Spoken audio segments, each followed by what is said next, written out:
SC, ST, బీసీల కోట నుంచి ముస్లింలకు రిజర్వేషన్లు పంచారా? ప్రధాని మోదీ ఆరోపణలో వాస్తవమెంత? లోక్సభ ఎన్నికల ముందు దేశమంతా ముస్లిం రిజర్వేషన్లపై చర్చ జరుగుతోంది. కాంగ్రెస్ ఎస్సీ, ఎస్టీ, ఓబీసీల రిజర్వేషన్లను లాక్కొని ముస్లింలకు ఇస్తుందని ప్రధాని నరేంద్ర మోడీ ఆరోపించారు. ఆంధ్రప్రదేశ్ లో ముస్లింలకు అమలవుతున్న రిజర్వేషన్లను ఆయన దీనికి ఉదాహరణగా చూపారు. మోదీ చెప్పినట్లుగా ఆంధ్ర, తెలంగాణలో ఎస్సీ, ఎస్టీల రిజర్వేషన్లను తీసుకుని ముస్లింలకు ఇచ్చారా? అసలేం జరిగింది? రాజస్థాన్ లో టోంక్ నవాయ్ మోదోపూర్ దగ్గర మోదీ బీజేపీ బహిరంగ సభలో పాల్గొన్నారు. రాజ్యాంగం రాసినప్పుడు మతపరమైన రిజర్వేషన్లను వ్యతిరేకించి ఎస్సీ, ఎస్టీ, బీసీల హక్కులు కాపాడారు. కానీ మన్మోహన్ సింగ్ మాత్రం ఈ దేశపు వనరుల మీద ముస్లింలకే మొదట హక్కు ఉందన్నారు. 2004లో ఆంధ్రప్రదేశ్ లో కాంగ్రెస్ ప్రభుత్వం రాగానే ఎస్సీ, ఎస్టీల రిజర్వేషన్ తగ్గించి ముస్లింలకు ఇచ్చారు. ఇది పైలట్ ప్రాజెక్ట్ గా అమలు చేశారు. తర్వాత దేశమంతా ఇవ్వాలనుకున్నారు. 2004, 2010లో ఏపీలో కాంగ్రెస్ 4 సార్లు ముస్లింలకు రిజర్వేషన్లు ఇవ్వడానికి ప్రయత్నించింది. కానీ సుప్రీంకోర్టులో కేసులు ఉండటం వల్ల ఇది సాధ్యపడలేదు. 2011లో దేశమంతా ముస్లిం రిజర్వేషన్ ఇవ్వడానికి కాంగ్రెస్ ప్రయత్నించింది. తమ ఓటు బ్యాంకు రాజకీయాల కోసం కాంగ్రెస్ వారు ఎస్సీ, ఎస్టీ, బీసీల హక్కులను తీసేసుకున్నారు. కాంగ్రెస్ రాజ్యాంగాన్ని లెక్క చేయదు. ఇది రాజ్యాంగ వ్యతిరేకం అని తెలిసిన కాంగ్రెస్ ఇలా చేసింది అని మోదీ వ్యాఖ్యానించారు. మోదీ వాదనలో నిజమెంత తెలుసుకునే ముందు అసలు ముస్లింలకు రిజర్వేషన్లు ఎప్పుడు మొదలయ్యాయో ఒక్కసారి చూద్దాం. ముస్లిం రిజర్వేషన్లు ఎప్పుడు వచ్చాయి? 1960లలోనే అప్పటి మైసూరు రాష్ట్రం, అంటే అప్పటి కర్ణాటక ప్రభుత్వం వేసిన నాగన్నగౌడ్ కమిటీ నివేదిక ప్రకారం ముస్లింలకు బీసీలుగా గుర్తించింది. అయితే కేవలం ముస్లింలకు రిజర్వేషన్ అనే కాకుండా మొత్తం ఆ కమిటీ నివేదిక అమలుపై సుప్రీంకోర్టులో కేసు పడింది. తరువాత 1977లో కర్ణాటకలోనే దేవరాజ్ ఆర్ట్స్ ప్రభుత్వం ముస్లింలకు బీసీల్లో రిజర్వేషన్ ఇచ్చింది. అప్పట్లో దీనిపై కర్ణాటక హైకోర్టులో కేసు పడగా ఆ రిజర్వేషన్లను కర్ణాటక హైకోర్టు సమర్థించింది. ముస్లింలకు రిజర్వేషన్లు ఎక్కడెక్కడ ఉన్నాయి? కేంద్ర ఓబీసీ జాబితాలో కొన్ని ముస్లిం గ్రూపులు ఉన్నాయి. అలాగే రాష్ట్రాల్లోని వేర్వేరు చోట్ల కూడా ముస్లిం గ్రూపులు ఓబీసీలుగా ఉన్నారు. కేరళలో ముస్లింలందరికీ రిజర్వేషన్లు ఉన్నాయి. తమిళనాడులో దాదాపు 90% పైగా ముస్లింలకు రిజర్వేషన్లు ఉన్నాయి. బీహార్లో కూడా ముస్లిం రిజర్వేషన్లు ఉన్నాయి. కర్ణాటకలో బీసీ కోటాలో ముస్లింలకు 4% ఉపకోట ఉంది. మతపరంగా రిజర్వేషన్ ఇవ్వచ్చా? అయితే అనేక సందర్భాల్లో హైకోర్టులు ఇచ్చిన తీర్పుల్లో వెనుకబడితనం ఆధారంగా ఇచ్చే రిజర్వేషన్లో ముస్లింలు ఉండవచ్చని, ముస్లింలకు మతపరంగా రిజర్వేషన్ ఇవ్వకపోయినా వెనుకబడితనం పరంగా అధ్యయనం చేసిన తర్వాత రిజర్వేషన్ ఇవ్వాలి అనుకుంటే దానికి ముస్లింగా ఉండటం అనర్హత కావోదని తీర్పులు ఉన్నాయి. బీసీల జాబితా నుంచి తొలగించడానికి మతపరమైన మైనారిటీగా ఉండటం ఒక కారణం కాకూడదు అని వ్యాఖ్యానించింది. ఈ కర్ణాటక హైకోర్టు తీర్పును సుప్రీంకోర్టు కూడా సమర్థించింది. రాజ్యాంగంలోని 16/4 ఆర్టికల్ కింద ముస్లింలకు రిజర్వేషన్ ఇవ్వచ్చు. అయితే ఇది ఒక్కో రాష్ట్రంలో ఒక్కోలా ఉంది. ఎస్సీ, ఎస్టీ రిజర్వేషన్ తగ్గించి ముస్లింలకు ఇచ్చారా?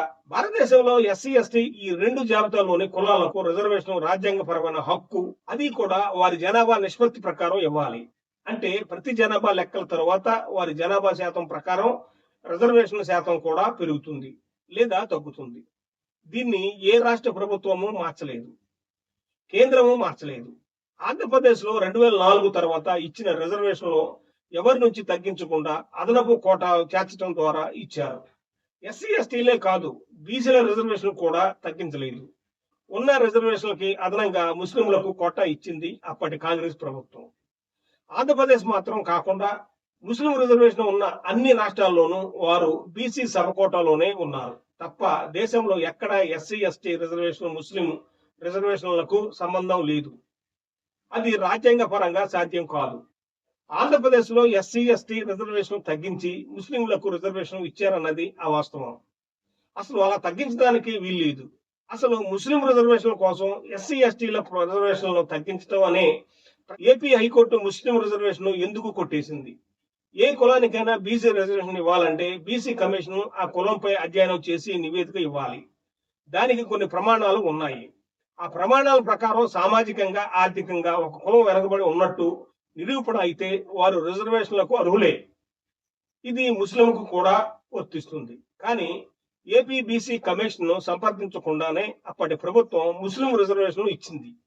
అంతేకాదు అప్పటి చట్టాల ప్రకారం మొత్తం రిజర్వేషన్లు 50% దాటకూడదు. కానీ ఏపీలో అప్పటికే 46% రిజర్వేషన్లను ఉండగా ముస్లింలకు 5% కోటా ఇవ్వడంతో మొత్తంగా 51% అవుతుంది. కాబట్టి ఈ రెండు కారణాలతో ఏపీ హైకోర్టు ముస్లిం రిజర్వేషన్లను కొట్టేసింది.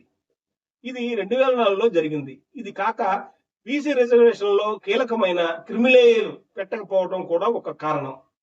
2004లో సరైన ప్రక్రియ పాటించకుండానే రిజర్వేషన్లు ఇచ్చింది. జులైలో రిజర్వేషన్ ఇస్తే సెప్టెంబర్లో కోర్టు కొట్టేసింది. దీంతో 2005లో బీసీ కమిషన్ సంప్రదించి వారి అనుమతితో మళ్లీ 5% ముస్లిం రిజర్వేషన్ ఇచ్చింది ఏపీ ప్రభుత్వం. అందుకోసం ముందుగా ఆర్డినెన్స్, తర్వాత ఒక చట్టం కూడా చేశారు. అయితే ముస్లింలు వెనకబడి ఉన్నారని చెప్పడానికి సరైన లెక్కలు, ఆధారాలు చూపకుండానే రిజర్వేషన్ ఇచ్చారంటూ మళ్లీ హైకోర్టు ఈ రిజర్వేషన్లు కూడా కొట్టేసింది.